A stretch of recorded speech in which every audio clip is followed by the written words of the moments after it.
Hello everyone, welcome back to my channel Shreya's lifestyle nursing. আশা করি তোমরা সবাই ভালো আছো। তো কিছুদিন ধরেই আমি দেখছি যে আমার চ্যানেলে যে ভিডিওগুলো পোস্ট করা আছে সেই ভিডিওর নিচে কমেন্ট সেকশানে আমি কমেন্ট পাচ্ছি এই বিষয়ে যে দিদি 2025-এ যে এএনএম জিএনএম এন্ট্রান্স হবে সেখানে আমরা মানে যারা 2024-এ অলরেডি এএনএম জিএনএম এন্ট্রান্স দেওয়ার পর জিএনএম ট্রেনিংয়ে চান্স পাচ্ছে, মানে এখন যারা ফার্স্ট ইয়ার তারা কি আবার 2025-এ এন্ট্রান্সটা দিয়ে এএনএম ট্রেনিং করতে পারবে? তো এই নিয়ে দেখছি অনেকের অনেক ডাউট রয়েছে, অনেকে এই বিষয়ে অনেক কমেন্ট করছো, তাই ভাবলাম তোমাদেরকে সেপারেট একটা ভিডিও করে এই নিয়ে ডিটেলসে ইনফরমেশানগুলো দিয়ে দিই। তাহলে যার যা যা ডাউট রয়েছে সমস্তটাই কিন্তু ক্লিয়ার হয়ে যাবে।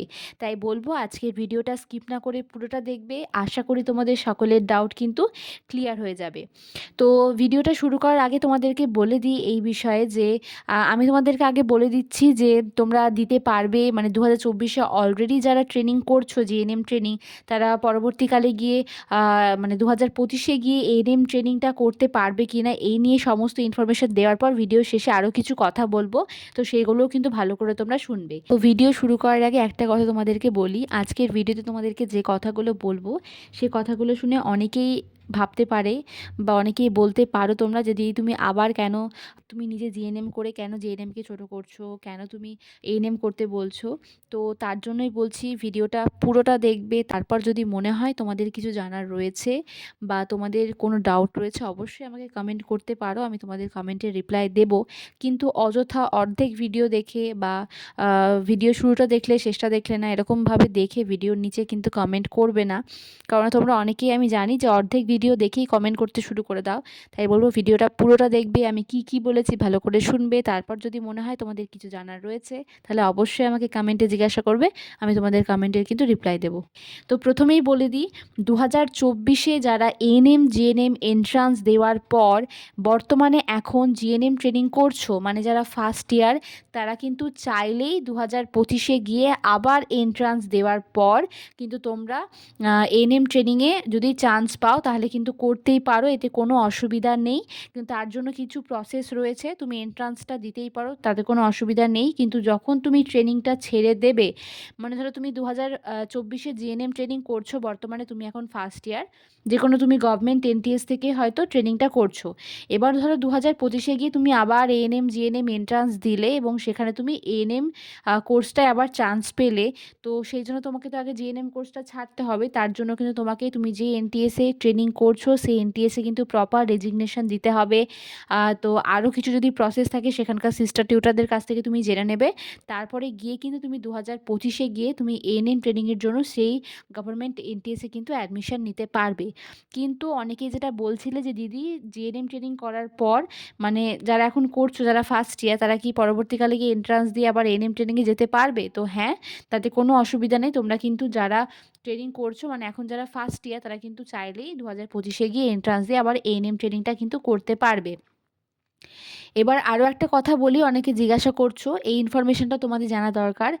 বর্তমানে মানে এই সময়টায় জিএনএমের যে রেজিস্ট্রেশন সেটা কিন্তু হয়ে যায়। তো এটা নিয়ে দেখছি অনেকে ভয় পাচ্ছো যে দিদি আমাদের তো জিএনএমের রেজিস্ট্রেশন হয়ে গেল, তাহলে কি আমরা আর 2025-এ এন্ট্রান্স দিতে পারবো না? আমরা কি আর এএনএম ট্রেনিংটা চুজ করতে পারবো না? তো এই নিয়ে দেখছি অনেকের একটু ডাউট রয়েছে। তো এই ডাউটটা আগে তোমাদের ক্লিয়ার করি। তো তোমাদের যাদের 2024-এ জিএনএম যারা করছো এবং যাদের রেজিস্ট্রেশন এখন এই মুহূর্তে হয়ে গিয়েছে, তাদের কিন্তু চিন্তা করার কোনো বিষয় নেই। রেজিস্ট্রেশন হয়ে গেলেও কিন্তু তুমি নেক্সট ইয়ার, মানে 2025 বলো, তুমি কিন্তু এন্ট্রান্স দিয়ে তুমি 2025-এ কিন্তু এন্ট্রান্স দিয়ে তুমি যদি চাও যে তুমি এএনএম ট্রেনিং করবে তাহলে তুমি কিন্তু করতেই পারো। যেহেতু এটা কিন্তু যে রেজিস্ট্রেশনটা হয় আমাদের, এটা কিন্তু মানে ট্রেনিং চলাকালীন আমাদের যে রেজিস্ট্রেশনটা হয় সেটা কিন্তু হচ্ছে স্টুডেন্ট রেজিস্ট্রেশন। তো এই রেজিস্ট্রেশনটা কিন্তু পরবর্তীকালে গিয়ে থাকে না। যখন তোমার ট্রেনিংটা কমপ্লিট হয়ে যাবে, মানে জিএনএম ট্রেনিংটা কমপ্লিট হয়ে যাবে, তখন কিন্তু আলাদা তোমার রেজিস্ট্রেশন নাম্বার থাকে। তো সেই রেজিস্ট্রেশন নাম্বারটাই কিন্তু হচ্ছে আসল। এই স্টুডেন্ট রেজিস্ট্রেশন নাম্বারটা শুধু ট্রেনিং চলাকালীনই কিন্তু প্রয়োজন পড়ে, মানে এক্সামের সময়তেই কিন্তু প্রয়োজন পড়ে। আর পরবর্তীকালে গিয়ে স্টুডেন্ট রেজিস্ট্রেশনের আর কোনো মানে কি বলবো, কোনো দরকার লাগে না। এটা জাস্ট ট্রেনিং লাইফের জন্যই থাকে। পরবর্তীকালে যখন তোমার ট্রেনিং কমপ্লিট হয়ে যাবে, তুমি পাস আউট হয়ে যাবে, তোমার রেজাল্ট আউট হয়ে যাবে থার্ড ইয়ারে, তার 6 মান্থ পরে যে রেজিস্ট্রেশন নাম্বারটা আসে সেটাই হচ্ছে আসল, এবং সেটাই কিন্তু তোমার আর পরবর্তীকালে গিয়ে কাজে লাগে। তো আশা করি রেজিস্ট্রেশন নিয়ে অনেকে আমাকে অনেক কমেন্ট করছিলে, তারও আমি রিপ্লাই দিতে পেরেছি। এবার তোমাদেরকে আরও একটা ইনফরমেশান দিই। অনেকে যেটা আমাকে জিজ্ঞাসা করছো যে আমরা যারা 2024-এ জিএনএম ট্রেনিং করছি, তারা যদি পরবর্তীকালে গিয়ে এএনএম ট্রেনিং করি তাহলে কি আমাদের কোনো প্রবলেম হবে? মানে এএনএমের জব পেতে কি কোনো প্রবলেম হবে? তো দেখো বলে দিই, তুমি যেহেতু একটা রানিং কোর্স করতে করতে ছেড়ে দিচ্ছ, তারপরে গিয়ে আবার এন্ট্রান্স দিয়ে অন্য একটা কোর্সে যাচ্ছ, তো যেহেতু এটা সম্পূর্ণ তোমার ওপর ডিপেন্ড করে যে তুমি কোন কোর্সটা করবে, তাই যেই এনটিএসে তুমি ভর্তি হও না কেন, মানে ধরো তুমি জিএনএম ট্রেনিংটা ছেড়ে তুমি এএনএমের কোনো গভর্নমেন্ট এনটিএসে ভর্তি হবে, তো তার জন্য তোমাকে যে এনটিএস থেকে তুমি ছেড়ে আসবে সেখানে প্রপার রেজিগনেশন দিয়ে, ঠিক আছে, সমস্ত কিছু দিয়ে কিন্তু সেখানে তোমাকে কোর্সটা ছাড়তে হবে। এবং তারপর তুমি যে এনটিএসে অ্যাডমিশন নেবে সেখানে তুমি প্রপারভাবে কোর্সটা কমপ্লিট করার পর তোমার কিন্তু কোনোভাবেই চাকরির জন্য কোনো প্রবলেম হবে না। তো এই নিয়ে অনেকে আমাকে জিজ্ঞাসা করছিলে তোমরা যে দিদি চাকরির জন্য কি কোনো প্রবলেম হবে? তো না, চাকরির জন্য কিন্তু কোনো প্রবলেম হবে না। আশা করি তোমাদের যার যা যা ডাউট ছিল আমি সমস্তটা ক্লিয়ার করতে পেরেছি। এবার তোমাদেরকে আমি যে কথাগুলো বললাম যে ভিডিও শেষে তোমাদেরকে বলবো, সেগুলো এবার তোমাদেরকে বলার। তো তোমাদেরকে একটা সাজেশান দিই আমি, যেহেতু আমি ট্রেনিংটা কমপ্লিট করেছি জিএনএম ট্রেনিংটা, তাই একটু হলেও তো আমার নলেজ রয়েছে। তো সেই থেকে তোমাদেরকে একটা ইনফরমেশান দিই।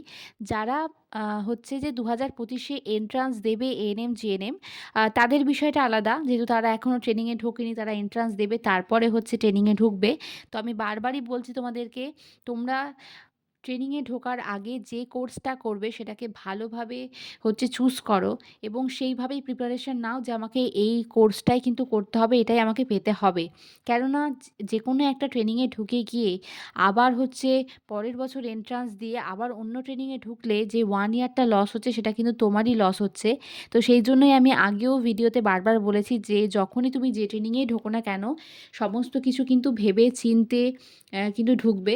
তো সেই জন্যই বলছি যে 2025-এ যারা এএনএম ট্রেনিং বা জিএনএম ট্রেনিং করবে তাদের বিষয়টা সম্পূর্ণ আলাদা, সেটা সম্পূর্ণ তাদের উপর ডিপেন্ড করে। তাই তোমরা ভেবেচিন্তে কিন্তু কোর্সটাকে চুজ করো। কিন্তু 2024-এ যারা জিএনএম ট্রেনিং অলরেডি করছো, তারা কেন তোমাদের মাথায় এই চিন্তা ভাবনাটা আসছে যে 2025-এ আমি আবার এন্ট্রান্স দেবো, দিয়ে আমি এএনএম ট্রেনিংটা চুজ করব। কেন, তোমরা তো একটা ট্রেনিংয়ের রয়েছো, তোমরা তারপরে জিএনএমের মতো একটা ট্রেনিং করছো যার পরবর্তীকালে গিয়ে প্রচুর স্কোপ রয়েছে। তো সেই অবস্থায় গিয়ে তোমরা কেন, তোমাদের মাথায় চিন্তাভাবনাটা আসছে আমি জানি না, যে তোমরা আবার কেন 2025-এ এন্ট্রান্স দেবে। তো যাই হোক, আমি বলব যে যেহেতু জেএনএম ট্রেনিংয়ে ঢুকে গেছো, প্রায় কিছুদিন পরেই হচ্ছে তোমাদের আস্তে আস্তে 1 ইয়ারও হয়ে যাবে। মানে ধরো তুমি এন্ট্রান্সটা দিলে 2025-এর, ওই ধরো জুলাই আগস্টের দিকে যদি এন্ট্রান্সটা হয়, তো অ্যাডমিশন হতে হতে মোটামুটি ধরো সমস্ত হতে হতে ওই অক্টোবর নভেম্বর হয়ে যাবে। তো সেই সময় তোমার কিন্তু জিএনএমের প্রায় 1 ইয়ার কিন্তু মোটামুটি হয়ে যাচ্ছে। তো সেই অবস্থায় আমি তোমাদেরকে বলব যে একদমই এটা বুদ্ধিমানের মতো কাজ হবে না যে রানিং একটা কোর্স করতে করতে সেই কোর্সটাকে ছেড়ে আবার অন্য কোর্সে যাওয়া। তো যারা পাওনি আলাদা ব্যাপার, যারা করছো না, যারা 2025-এ এন্ট্রান্স দেবে তাদের আলাদা ব্যাপার সম্পূর্ণ, তারা এখনও ট্রেনিংয়ে ঢোকেনি। তোমরা তো অলরেডি একটা ট্রেনিং করছো, তো আমার মনে হয় না যে সেই ট্রেনিংটাকে ছেড়ে এসে আবার নতুন করে হচ্ছে ট্রেনিংয়ে ঢোকার। তো এটা সম্পূর্ণ আমি তোমাদেরকে সাজেশন দিলাম। এবার এটা তোমার উপর ডিপেন্ড করে যে তুমি কোনটা করবে না করবে। তো আমি তোমাদেরকে বলবো যে যারা জিএনএম ট্রেনিং অলরেডি করছো, তারা সেই ট্রেনিংটাকে চেষ্টা করো ভালোভাবে কমপ্লিট করার, ভালো রেজাল্ট নিয়ে কমপ্লিট করার, ভালোভাবে পড়াশোনা করার। নাকি এই চিন্তা ভাবনা রেখো মাথায় যে আমি এই ট্রেনিংটা আর পারছি না, করবো না, ছেড়ে দেবো, দিয়ে পরের বছর আবার এন্ট্রান্স দেবো। কারণ দেখো প্রতি বছর কিন্তু কম্পিটিশান প্রচুর হার্ড হবে। তাই তোমরা যারা ভাবছো যে আমি পরের বছর এন্ট্রান্স দিলে আমি চান্স পেয়ে যাবো, এটা কিন্তু নাও হতে পারে। সেই জন্যই বলছি আমি, যারাই যে ট্রেনিংটা করছো চেষ্টা করো সেটা ভালোভাবে কমপ্লিট করার। তো আরও একটা সাজেশান তোমাদেরকে দিই, তো এই সাজেশানটা আশা করি কাজে লাগবে। যদি তোমাদের এই চিন্তাভাবনা মাথায় আসে যে তুমি আর পারছো না জিএনএম ট্রেনিংটা করতে, তোমার দ্বারা জিএনএম সম্ভব নয়, তো এই চিন্তাভাবনাটা অনেকের আসে ট্রেনিং চলাকালীন, এবং সেই জন্য অনেকে ছেড়ে দেয় এবং ভাবে যে পরের বছর এন্ট্রান্স দিয়ে আমি এএনএম ট্রেনিংটা পেয়ে যাবো, আমি তখন করব। তো আমি তোমাদেরকে বলি যে তুমি যদি 2024-এ জিএনএম ট্রেনিং পেয়ে থাকো, তো সেই ট্রেনিংটা এখন আপাতত কন্টিনিউ করো। 2025-এ যখন এন্ট্রান্স হবে তুমি সেই এন্ট্রান্সটা দাও, মানে প্রিপারেশন নিয়ে সেই এন্ট্রান্সটা দাও। তখন যদি তোমার এএনএমে হয়ে যায় তখন তুমি জিএনএম ট্রেনিংটা ছেড়ো, কিন্তু আদারওয়াইজ কিন্তু ট্রেনিংটা ছেড়ো না এখনই এই মুহূর্তে। কারণ দেখা গেলো তুমি ধরো 2024-এ তুমি যে জিএনএম ট্রেনিং পেয়েছিলে, তুমি করছিলে রানিং, তুমি হয়তো ছেড়ে দিলে, পারছো না বলে ছেড়ে দিলে, এবং 2025-এ যে এন্ট্রান্স দিলে সেখানে হয়তো কোনো কারণের জন্য তুমি হয়তো ট্রেনিংয়ে এএনএম ট্রেনিংটা পেলে না, আর তখন তুমি জিএনএম ট্রেনিংটাও পেলে না, তখন কিন্তু সেই অবস্থায় গিয়ে কিন্তু তুমি এতটা পরিমাণ কি বলবো আফসোস করবে। তো সেই জন্যই বলছি যে এটা তোমার মাথাতে চলেই আসে যে তুমি পারছো না, তোমাকে ছাড়তে তুমি বাধ্য, তুমি ছাড়বেই। তো সেই জন্যই বলছি যে এখন আপাতত যেটা করছো সেটা করো, তারপরে এন্ট্রান্সটা দাও, যদি পেয়ে যাও তখন ছেড়ে দেবে। আর যদি না পাও তখন চেষ্টা করবে জিএনএমটাই কমপ্লিট করার ভালো করে। কিন্তু বারবারই বলছি যারা ট্রেনিংটা করছো 2024-এ চেষ্টা করো সেটাই ভালোভাবে কমপ্লিট করার 3টে বছর। তো এই চিন্তা ভাবনা রেখো না মাথায় যে জিএনএম আমি করতে পারছি না, আমি করবো না, আমি এএনএমটা করব। তো আগেও আমি ভিডিওতে বলেছি, আবারও বলছি যে দুটো কোর্সই ভালো, এএনএমও ভালো, জিএনএমও ভালো, কিন্তু সেটাকে তোমাকেই চুজ করতে হবে যে তোমার জন্য কোনটা বেস্ট এবং তুমি কোনটা করবে।